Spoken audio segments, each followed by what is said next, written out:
Okay, good afternoon, everyone. So I'm Dr. Helen Tidy from Teeside University, and I teach many aspects of forensic science, including the interpretation of trace evidence. And this is what I'm here to talk about today, how we've adapted some of our practices so they can be done remotely.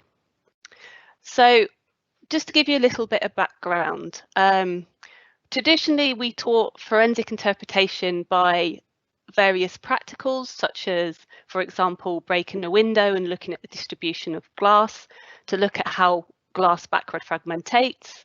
And that by teaching them through these practicals, we were allowing students to question how an aspect will affect the evidential significance of an evidence type. Now, obviously, when everything has moved online, this caused a lot of problems with this approach because we can't carry out these practicals. So I developed some alternatives, which I'm going to speak about today, which basically use the student's home environment to look at ways to look at interpretation of trace evidence.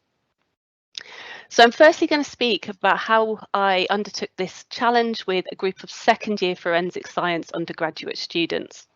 Now, the important thing about this is that the students already knew each other, so they had the ability to work in groups, and we delivered the practicals through the fact that they were working in groups together. So the first practical, and where this approach really began, is looking at the interpretation of fibres. Now, traditionally, we had a lovely practical where students would tape each other's head hair and look at what fibre colours they were seeing within the fibres they collected. And from that, we would then look at how the commonness of certain fibre colours would then affect the interpretation of those as an evidence type. Now, obviously, with the move to online delivery, we couldn't carry out this practical in the lab. So I had to develop a series of online around the house practical sessions which focused on the interpretation of trace evidence to try to address some of these questions that we created normally for the students to answer in order to learn about the interpretation of evidence. So let's see what we did with regards to fibres. So our practical, as I said initially, what we originally did was try to introduce the concept that different fibre colours will affect a forensic scientist's conclusion in the fact that certain colours are more common and therefore more likely to occur by chance, and therefore they reduce evidential significance. So the objective of the online practical was to mimic this in effect and try to look at how fibre colour and fibre type can influence the forensic conclusion. And we did this by getting students to carry out a practical task in their home environment. So we ask each student to select 15 items of upper clothing from their wardrobe, and then to record a description of this item in terms of what the item was, what the colour of the item was, and what the fibre type as listed on the labels were. The reason we did this was then the students worked as a group to collate that information. And as a group, they looked at what was the most common fibre colour they were seeing, what was the most common fibre type they were seeing, and also we asked them to look briefly that did their findings agree with published population studies data. Now, the last bit's quite important because it's a way of making sure the students are interacting with the published literature, and it also gets them to question the literature. So just to give you an example of a set of student results, obviously this is a section, if you can imagine, they were working in groups of up to about 8 and each person had 15 items. So they were making actually quite a big data set. But most groups pulled their data together in something similar to this, and this is how it was presented. And from this data set, they then worked through as a group to look at the most common colour and the most common fibre type. Now, when we had this seminar session around this, we asked the students then to think about their findings, and we had a published text. In this particular instance, we used the population of coloured fibres in human head hair because it also led into the assessment they were doing for this module. So they were asked to compare their results with some published results.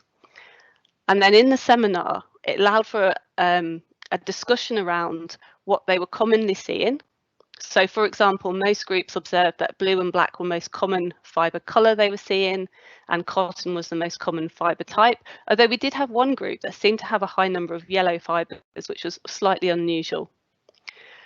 We were able to look at the difference between their individual results and their group results. So, for example, the group where they had a lot of yellow fibres, that mostly related to an individual who obviously just loved wearing yellow tops. We also discussed what the difference between a database and a population study was. So what they were carrying out, in effect, was creating a database of what their clothing items represented, whereas a population study is a little bit different because it's looking at a set area and what fibres make up that set area. So population studies are commonly carried out, as we've seen in this example, human head hair, but they're also carried out for things like car seats and outdoor locations. So it led to an interesting conversation about what the difference potentially is between a database and a population studies. And it also allowed them to think what factors might influence a population study beyond their database. So, for example, if you're thinking about an outdoor location, the influences on that outdoor location will be different from if you're constructing a database. So it allowed the students to start exploring these factors for themselves and also to make their own conclusions on how the commonness of the fibre type and the commonness of the fibre colour might affect how you would then pull together your evidential conclusion. Now, obviously, these are just two factors in many, and the students obviously understand that, but it's still important for them to get an understanding of how these factors actually affect your forensic conclusion. So that was the first practical that we developed, I developed, in order to look at how a student can use their home environment to really sort of pull together and think about the interpretation of evidence. Now, we then moved on to some different further practicals, which were based around glass, paint, and footwear marks. So the real kind of traditional forensic chemistry trace evidence type areas, and which is what I particularly specialised in teaching at Teeside University. So what you're probably noticing about these is they're extremely low technology approaches, which is quite nice, I think, and quite refreshing for students, I think, in a time where we have a lot of technology solutions, to have this very low tech approach which gets them out and gets them doing something away from the computer screen. So when we were looking at the interpretation of glass, I based practical around the fact that in a forensic laboratory, the most common glass you generally see relates to window glass, which is a reflection on the type of casework that you get into the laboratory. For example, breaking and entering and stealing of motor vehicles. So the students were posed the question, is the most common glass seen in the environment window glass? And does the most common glass that you see in the environment represent the glass that you see in casework? So this was the basis of what I based the practical around. Now, the practical, again, was one of these do-at-home practicals, which gets the students away from the computer screen and out and about a little bit. So the students were asked to choose an area near their house. So for example, somewhere they can actually walk to within whatever the restrictive nature is of the lockdown in that particular time they were carrying it out. And they were asked to take some observation of the area, i.e. is it urban or was it rural, and record these on a glass practical form that had been developed. They were then asked to spend approximately 20 to 30 minutes exploring the area and noting where they saw instances of broken glass. Obviously, this has a health and safety aspect to it, so they were reminded that they weren't allowed to touch the glass and it was a complete observation. One of the nice things about this particular practical was that a number of the students were homeschooling children at the time, and this was an activity that in effect the whole family could take part in. And some of the other practicals are the same in the fact that they could carry it out as a family, so people could get their children involved, and therefore it kind of was a nice extra touch, I feel. And again, like the fibres practical, they asked to collate their findings as a group, thus building the group dynamics between themselves as a cohort in the second year, and also generating that large data set. So when it came into the questions I was looking for them to address as a group was to look at whether the most common glass seen in the forensic laboratory, i.e. this window flat glass, is that the most common glass they found as the background population? Or did they find other types of glass more commonly, such as bottle glass? And we also asked them to address that generally in forensic casework, the most common glass you see is colourless, which again reflects the type of crimes that you're seeing come into the laboratory, and whether their survey results reflected this as the most common kind of background glass. So again, you can see how the students collated their results as a group. Again, all very low tech. They had a specified team site where they could work together in a group. So our module had a team site, and each group had a channel where they could work together and hold meetings through and collate their findings through. And as you can see, they recorded where the glass was found, what type of glass they were seeing, whether it was toughened, so small cubes, whether it was flat, whether it was bottle, or various other types were seen, and also the colour of that glass as well, although this group doesn't seem to have recorded the colour. Obviously, this is a snippet of a data set. Each group had fairly large data sets from collating all their findings. So this then led into the seminar session, where we wanted to see if what they were finding was what reflects what we commonly see in casework. So within the seminar session, this group of findings allowed for the discussion on how you form databases for assessing the commonness of glass in the forensic laboratory. So traditionally, a lot of databases in the forensic laboratory are formed from the casework that they commonly see in the laboratory. So as the casework comes in, the database is formed from that casework. So therefore, it has a slight skew towards what you see in casework. And we discussed in class whether that was a reliable reflection on what we see in the environment when we look for glass. We also looked at whether there was a difference in location affecting the prevalence of broken background glass. And this was really highlighted by some of the students that lived in more rural locations to those that lived in more town or city locations. So those that lived in more town/city locations tended to see more background glass than those that lived in more rural locations. And we also thought about whether you could acquire glass easily through everyday activities. So one thing that some students notice is that at some locations there is quite a high prevalence of broken glass, especially on pathways and areas, for example, outside social clubs potentially, or pubs or what have you. And we started to question whether you could actually pick up this glass by chance, and therefore that could have an impact on how you might interpret glass as a forensic scientist. So this allowed students to kind of start thinking about how common different types of glass are within forensic casework, as well as within the overall environment, and what impact that might have on how they would then interpret that glass in casework. So alongside the glass practical, we also had a paint one, which again was one task around exploring your area. And the second task is one that I particularly like, which is just drawing stripes with pens. And it's really simple, and one that, again, some of the students got their whole family involved in, which was really nice to see. So with regard to the first task they did with interpretation to paint, it was again exploring their local area and recording the windows they are seeing in that local area, whether they're double glazed or painted, and if they're painted, what colour paint is present.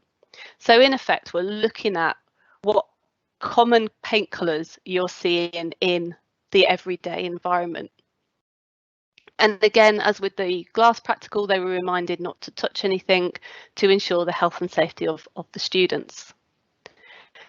The second task is more related to looking at what the highest evidential strength you could potentially have with paint, because it's a little bit of an anomaly within trace evidence in the way that it can be interpreted in some aspects. So the students were asked to make a series of paint sequences with any coloured pens they can find around their house. So they were asked to get a sheet of paper and just make stripes of the different colours to look at what kind of, so they were in effect, they were making their own paint sequences, different colour pens. This is something we used to do in class anyway, so it transferred very well onto this online environment. Okay, so as with the other tasks, the students collated their results as a team in their team site and presented a set of results, which this is an extract from, but you can see they have the information about what type of house they're seeing, whether it was a double glazed or painted window, and what the colour paint they were seeing predominantly was. And as you can see, that white is extremely common, as you would expect. And with regard to the little paint sequences they find, you can see some examples here that one student's made, or a section of what one student's made, with looking at the different paint sections and seeing what kind of multiple layers of paint in their fantasy world, I guess, that they've made. We had some particularly colourful and some particularly lovely paint sequences appearing, as shown in this particular example.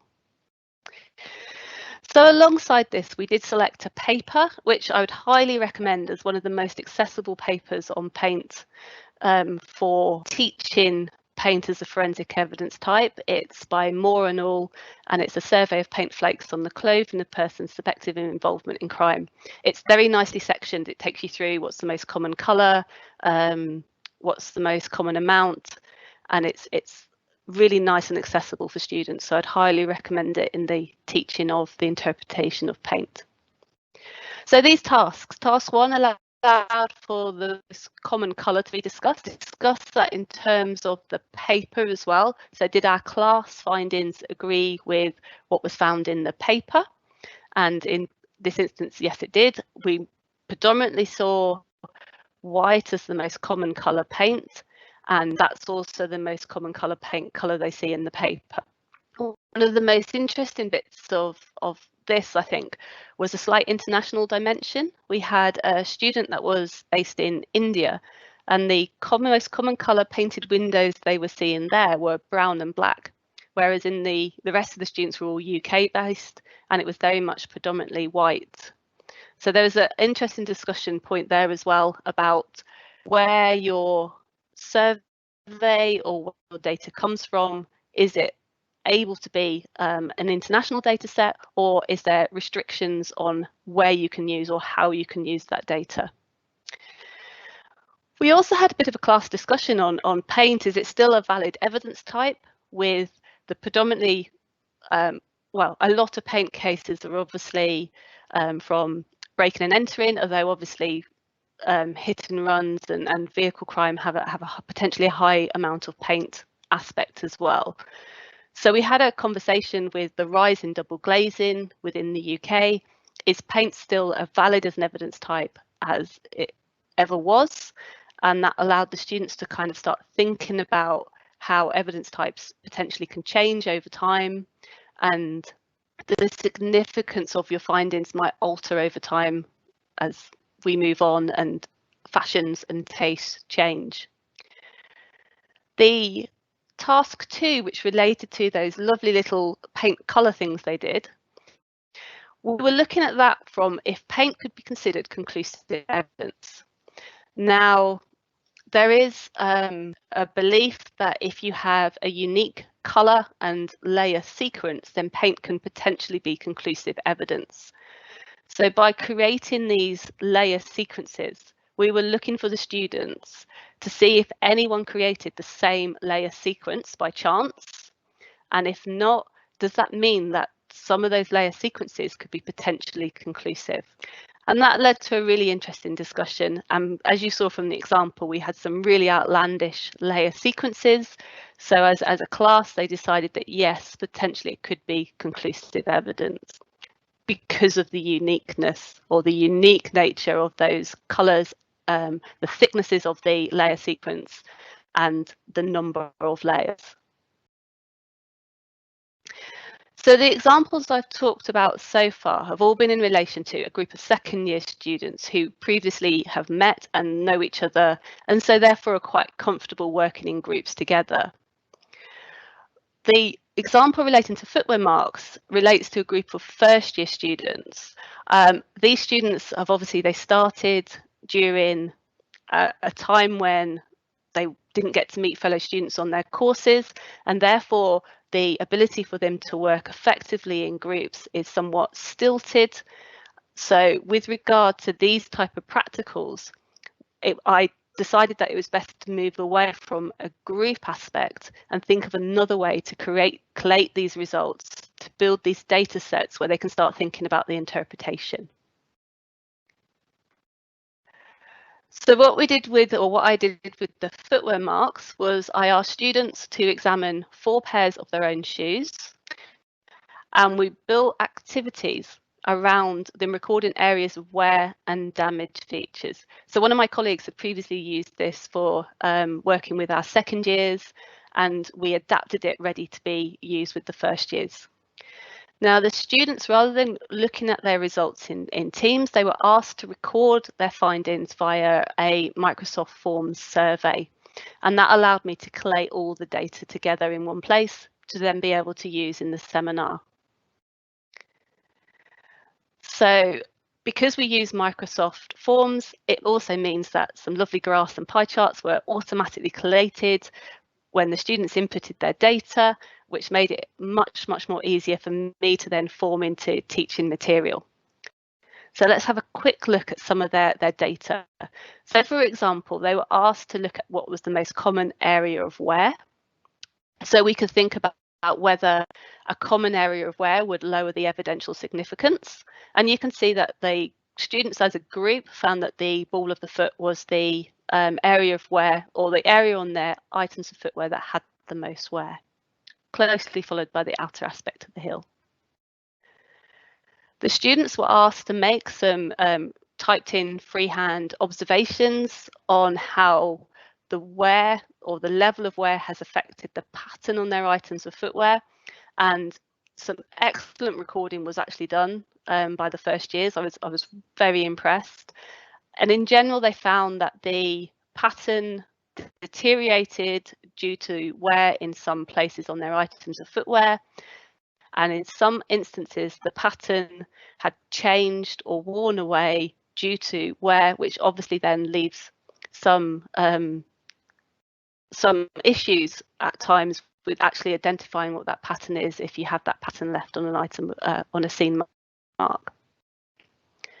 They also asked to look for how many damage features they were finding on each of their items of footwear. So damage features are little nicks and cuts that appear on the sole of the footwear.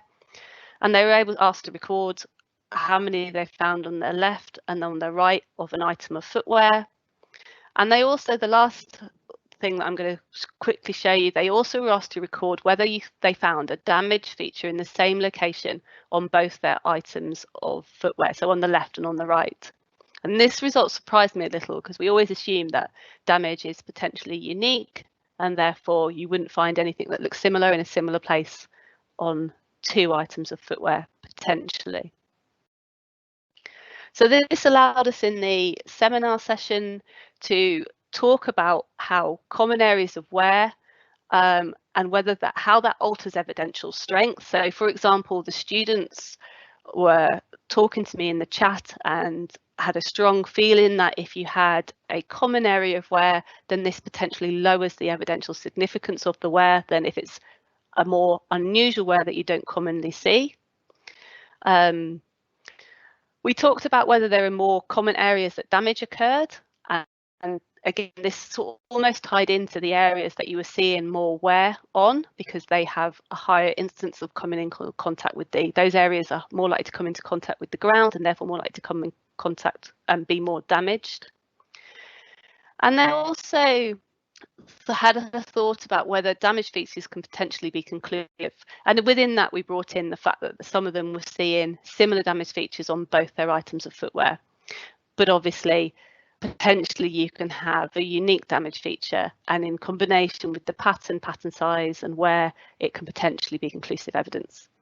So by allowing the students to explore their own items of footwear at home in the home environment, we created these fantastic data sets that we were then able to use in the seminar sessions to be able to allow them to explore and think for themselves about how different evidence types would be interpreted within a forensic context.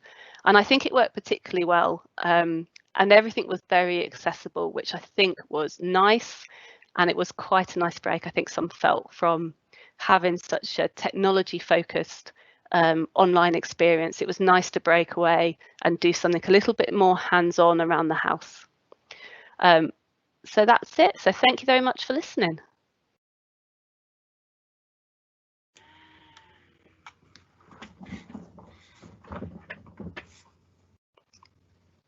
Thank you so much, Helen, for that talk. It was absolutely brilliant. There's so many wonderful ideas that you put there, and the attention to detail in all those aspects of evidence. I love the fact that you found ways that people could, if they chose to, use their family as part of the kind of home learning experience. So if anybody's got any questions, please put them in the chat box. I can see a few starting to be typed, but I'll use question as prerogative and ask one to start us off.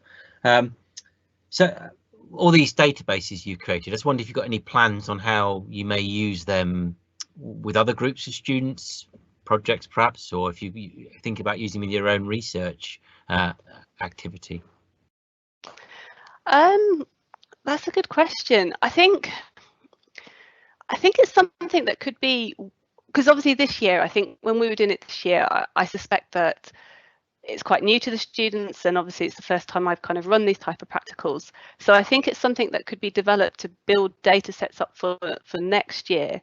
I mean, traditionally we've got quite a lot of data sets, because we when we were on site, we used to break a window each year and look at the backward fragmentation of glass on dummies and things. So we have some really good data sets around that historically, going back a number of years. And I think this is something we could build on with for example, even just the fibres database that could easily be built up into quite an effective teaching database, I think. So it has potential. I'm not sure of some of the validity of it, because obviously a lot of this I allowed students to develop a little bit of the practical themselves.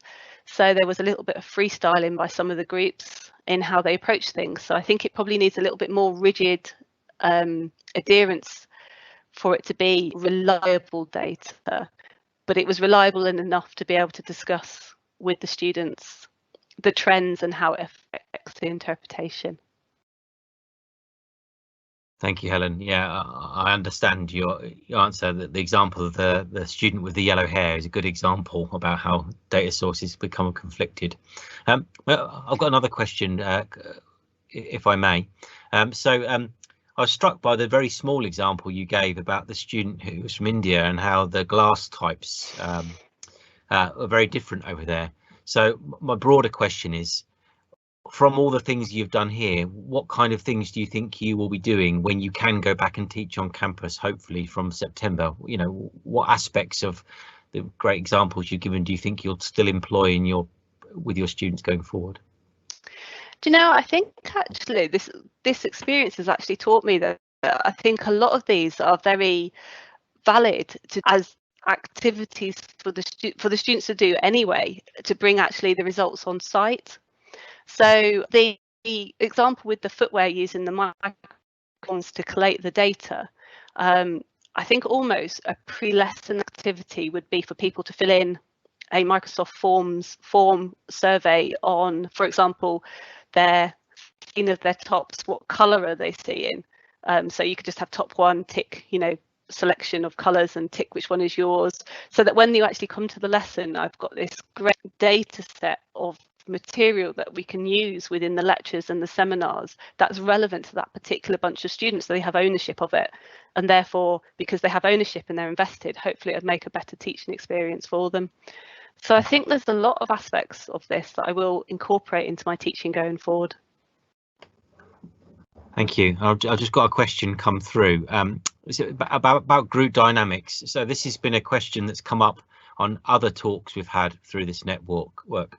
So just any reflections, advice on getting the students to work as a group, particularly those who haven't had the opportunity to see each other face to face before. Other people who reported challenges in getting that to work successfully, but you seem to have managed to pull it off. So any tips? It was really interesting because I had 4 groups, and each of the 4 groups worked very differently to one another. So there was one group who made it their weekly meet and just seemed to have as a weekly social as well as doing the work.